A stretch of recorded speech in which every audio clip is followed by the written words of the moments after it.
High guys, welcome to my channel ఆర్మే. This is RK.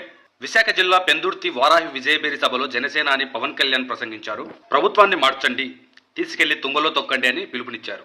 మార్చుదాం, సంకల్పిద్దాం, బలమైన భవిష్యత్తును నిర్మించుకుందామని పేర్కొన్నారు. అంతకుముందు ఆయన తన ప్రసంగంలో వైసీపీ ప్రభుత్వంపై ధ్వజమెత్తారు. ఏ మూలకు వెళ్లినా భూ కబ్జా బాధితులు కనిపిస్తున్నారని, వైసీపీ ప్రభుత్వం 3 కబ్జాలు 6 సెటిల్మెంట్లతో ఉందని విమర్శించారు. దీనిపై మాట్లాడాల్సింది, చొక్కా పట్టి నిలదీయాల్సింది ప్రజలేనని, ప్రజలు రోడ్లపైకి వచ్చి పోరాడితేనే మార్పు తథ్యమని పవన్ కళ్యాణ్ స్పష్టం చేశారు. అంతే తప్ప తాను ప్రసంగిస్తుంటే ఎరుపు కండవాలు విసిరితే ప్రయోజనం లేదని పవన్ అసంతృప్తి వ్యక్తం చేశారు. ఒక సమస్యపై ధైర్యంగా నిలబడాలి, తిరగబడాలి. మీకు జగన్ ఉద్యోగాలు ఇవ్వలేదు, ఫీజు రియంబర్స్మెంట్ ఇవ్వలేదు, ఉపాధి అవకాశాలు కల్పించలేదు. అతడికి ఓటేస్తారా? మరి ఏం చేద్దాం? జగన్ గద్దె దించుదాం, మన కూటమి ప్రభుత్వాన్ని స్థాపిద్దాం. పరిశ్రమల్లో స్థానిక యువతకు 75% ఉపాధి అవకాశాలు కల్పిస్తానన్నాడా లేదా? పరిశ్రమల్లో యువత ఉపాధి పొందేందుకు అవసరమైన స్కిల్ డెవలప్మెంట్కు చర్యలు తీసుకున్నాడా? ఓట్లు వేయించుకొని 5,000 జీతంతో వాలంటీర్ ఉద్యోగాలు ఇస్తే సరిపోతుందా? ఇలాంటి వాళ్లకు మీరు ఓట్లేస్తారా?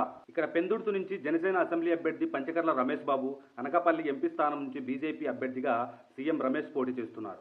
వారిద్దరికి మీ విలువైన ఓటును వేసి అత్యధిక మెజార్టీతో గెలిపించండి. ఇవాళ మీరు అడగొచ్చు, అన్నా మీరు పలానా వారికి ఓటేయాలని చెబుతున్నారు, ఓటేసిన తర్వాత పనులు చేయకపోతే ఎట్లా అంటే, మీ అన్న పవన్ కళ్యాణ్ ఉన్నాడు, వాడు ఉండగా మీకు కష్టం ఏంటి? నేనున్నాను కదా, నేను పని చేస్తా, ఈ ఇద్దరితో పని చేయిస్తా. ఈ మేరకు హామీ ఇస్తున్నా, నేను పారిపోను. కష్టాల్లో ఉన్న వారి కన్నీళ్లు తుడవని అధికారం ఎందుకు అంటూ పవన్ పేర్కొన్నారు. జై